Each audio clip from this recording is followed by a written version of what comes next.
বাস বাস বাস এখানেই রাখেন। ভাড়া কত হয়েছে? 120 টাকা দেন।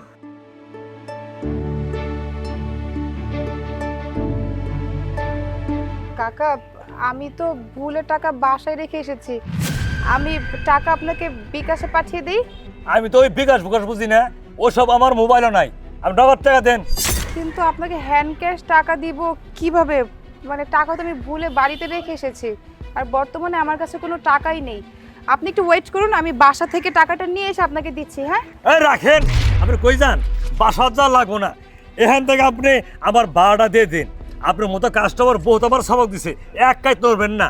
আরে আপনি কি উল্টাপাল্টা কথা বলছেন? আপনি জানেন তো আপনার ভাড়া মাত্র 120 টাকা, আর 120 টাকার জন্য আপনি আমার সাথে এত খারাপ আচরণ করছেন। 120 টাকা মেরে কি আমি এখান থেকে চলে যাব? আমি তো আপনাকে বললাম যে টাকাটা আমার ব্যাগে নেই, আমি বাসা থেকে নিয়ে এসে আপনাকে দিচ্ছি, আর আপনি তখন থেকে আমাকে কথা শুনিয়ে যাচ্ছেন। হ্যাঁ, 120 টাকা। আপনার তো বড় লোক, 120 টাকা আপনার কোনো মূল্য নাই। কিন্তু আমি পরিশ্রম করি, আমার মূল্য আছে কিন্তু 120 টাকার। তাড়াতাড়ি টাকাটা ফালাইয়া কথা কর, এক পাওয়ার বাদিম না কিন্তু। আরে কি এক ঝামেলার মধ্যে পড়েছি আমি! আপনাকে তো আমি বলছি আমার কাছে টাকা নেই, আপনি আমাকে বাসায়ও যেতে দিচ্ছেন না, আবার আমাকে দাঁড় করিয়ে কথাও শোনাচ্ছেন। আপনি যদি আমাকে যেতেই না দেন তাহলে আমি কিভাবে আপনার টাকাটা পরিশোধ করব, টাকা দেওয়ার ব্যবস্থা করব? আমার গেট আপ দেখে কি আপনার এমনটা মনে হয় যে আমি আপনার 120 টাকা মেরে দেব? এই রাখেন তো, গেট আপ টাকা দেন। এই দাঁড়ান, কি হয়েছে দেখেন স্যার? হ্যাঁ, এই মেয়েটার আমি রিক্সাতে নিয়ে আইলাম, বললাম যে 120 টাকা ভাড়া হয়েছে। মেয়েটা কয় কি, কইলাম আমার কাছে টাকা নাই, বাড়ির যাবো তারপর নিয়ে আমো। এটা কথা হইলো? আর এরকম অনেক পেশানদার আমার রিক্সাতে এসে সেরা টাকাই দেয় নাই, বলে বাড়ি থেকে নিয়ে আর স্যার আহে নাই। এই জন্য মেয়েটা স্যার আটকে রাখছি। এই তুই জানিস তুই যাকে আটকে রেখেছিস এখানে সে কে? স্যার উনি কে? সে হচ্ছে আমাদের এই অফিসের এমডি স্যারের মেয়ে। ও আল্লাহ, স্যার আপনার তো চিনি, কিন্তু ম্যাডাম তো চিনি না। আসলে আমি তো জানতাম না যে ম্যাডাম এমডি সাহেবের মেয়ে। আগে তো ভাড়া নিতাম না। ম্যাডাম না বুঝা বেয়াদবি করে ফেলাইছি, ক্ষমা করে দিয়ে।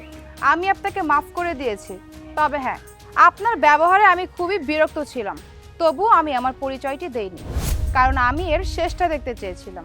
তাছাড়া আপনাকে সম্পূর্ণরূপে দোষারোপও করা যাবে না, কারণ আমাদের সমাজে অনেক মানুষ আছে যারা কিনা তাদের পকেটে বলেন, ব্যাগে বলেন, টাকা থাকা সত্ত্বেও আপনাদের মতো গরিব অসহায় মানুষদের হক থেকে আপনাদের বঞ্চিত করে। টাকা ব্যাগে থাকা সত্ত্বেও বলে টাকা নেই, একটু সময় দিন, বাড়িতে গিয়ে নিয়ে আসি, তারপর আপনাদের আর টাকা দেয় না। এই কঠিন পরিস্থিতিটা ফেস করেই তো আপনি এত কঠোর হয়েছেন, যার কারণে আপনি আমার সাথে এত খারাপ আচরণ করেছেন। তবে সব মানুষ তো আর একরকম হয় না, কিছু মানুষ আছে সত্যি আসলে বিপদে পড়ে, যেমনটা আমি পড়েছিলাম। আসলে আমাদের সবারই উচিত কাউকে না ঠকিয়ে তার ন্যায্য পাওনাটা তাকে বুঝিয়ে দেওয়া, মানুষের প্রতি মানুষের সহনশীল হওয়া। যাই হোক, আমি আপনার প্রতি আশা করব নেক্সট টাইমে আর কখনো কারোর সাথে এতটা খারাপ আচরণ করবেন না, একটু ভেবেচিন্তে মানুষের সাথে কথা বলবেন।